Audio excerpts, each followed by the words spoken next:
మన ప్రీతమ అవతార్ మెహర్ బాబా ఇలా అంటున్నారు, ఇప్పుడే మేలుకోండి. మీరేది తెలుసుకోవాలని నేను కోరుకుంటున్నానో అదంతా ఒక్కసారే మీరు తెలుసుకోవాలని నేను అనుకోలేను కదా. యుగయుగాలుగా ఎప్పటికప్పుడు పరిమితమైన మీ మనసులలో బీజాలు నాటడమే నా పని.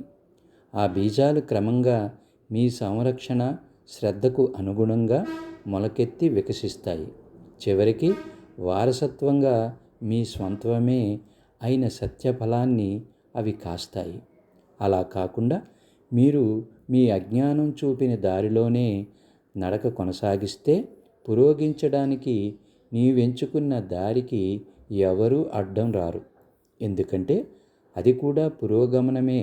కానీ ఆ ప్రయాణం నెమ్మదిగా కష్టాలమయంగా సాగుతుంది. ఇప్పుడు మీరు ఏ విషయాన్ని తెలుసుకోవాలని నేను కోరుతున్నానో అదే విషయాన్ని లెక్కకు మిక్కిలి జన్మల తర్వాత చివరికి మీరు తెలుసుకుని తీరవలసినదే.